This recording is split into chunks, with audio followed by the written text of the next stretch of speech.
سلام، خبرهای رادیوی آزادی رو از روز چهارشنبه 14 اکتبر تقدیم میکنیم. دادستانی ناحیه رودکی از روی قضیه ترکیش در انبار مواد سوزشواری در دهه ارباب خاتون پرونده باز کرده است.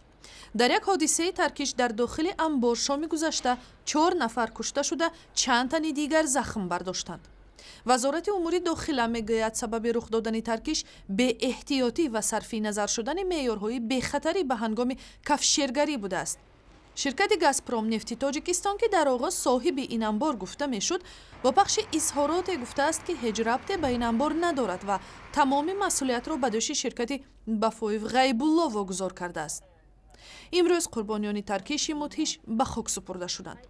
یکی از قربانی ها محمد خوجه عبدالرحیموف 55 ساله پدر 10 فرزند بود و در انبار سازشواری به حیث مهندسی برق کار میکرد. اگر روزگارمون خودمون نبودیم آدم‌ها میگن که دام وقتی سلاغی کردند زیریف میتیم میزنش میپره هوا. ترکیش همسان سال گذشته در یک نقطه بنزین فروشی در ناحیه رودکی جان 3 نفر را گرفت. پرزیدنت تاجیکستان از به گفته‌اش پنهانکاری درآمدهای صاحبکاران در برابر ساختارهای انداز و گمرک انتقاد کرد.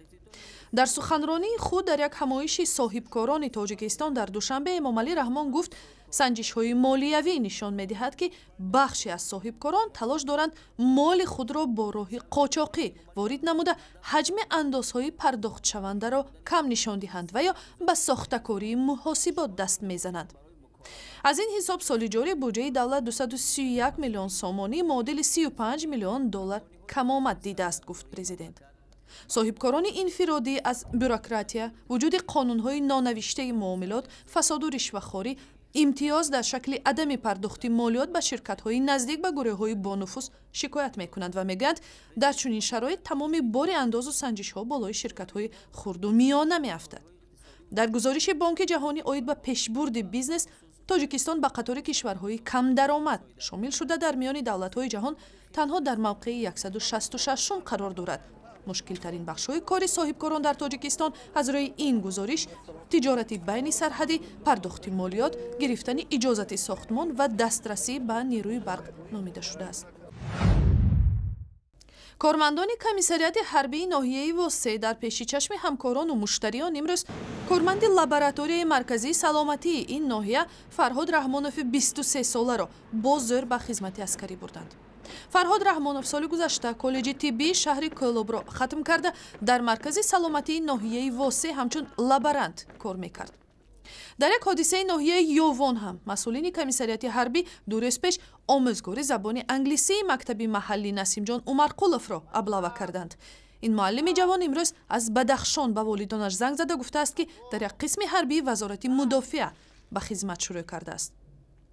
در همین حال مسئولین وزارت دفاع تاجیکستان میگویند از آغاز موسم دعوت نوسکران تا امروز نقشه دعوت جوانان به خدمت 60% اجرا شده است و تاکنون تنها 2 شکایت از جلب مجبوری جوانان به ارتش به دست آنها رسیده است. یک زن سرفرزند افغان که بعد 18 سال زندگی تازه صاحب حجت‌های رسمی حق زیست در تاجیکستان شده است، از رادیوی آزادی تشکر کرد.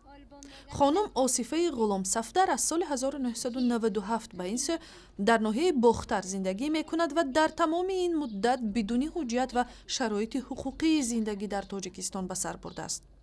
بعد نشر گزارش از مشکلات خانم غلام صفدر در تاجیکستان در سایت رادیوی آزادی، یک سازمان جمعیتی با کمک او شتافت و حالا شهادتنامه اقامت دائمی را در قلمرو این کشور به دست آورد. در سال 12 اکتبر سال 2015 آصفه همین شهادتنامه را، یعنی شهادتنامه اقامت دائمی را در تاجیکستان پیدا نمود.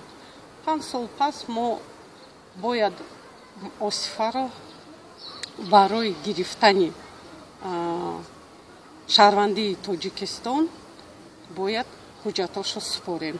در تاجیکستان حدوداً 2000 شهروند افغانستان به قید گرفته شدند که مثل آصفه غلام صفدر از آتش جنگ فرار کرده امید دارند که در این کشور و یا بیرون از آن حق زندگی پیدا می کنند.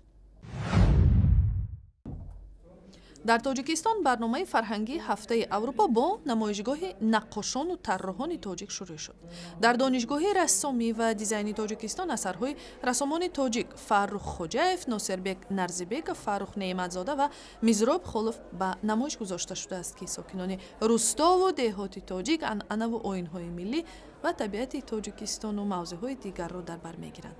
ҳафтаи Аврупо имсол аз 12 то 18 октябр ҷараён мегирад ва дар чаҳорчӯби он барномаҳои мухталифи фарҳангӣ аз ҷумла консерти мусиқии аврупоӣ, намоиши синемо, дарси наққошии граффити ва дигар барномаҳо баргузор мешаванд. барои дарёфти ахбори бештар ба сайти интернетии Радиои Озодӣ, шабакаҳои иҷтимоии Facebook, Twitter, YouTube ва ҳамзамимаи Радиои Озодӣ барои телефони ҳамроҳ муроҷиат кунед.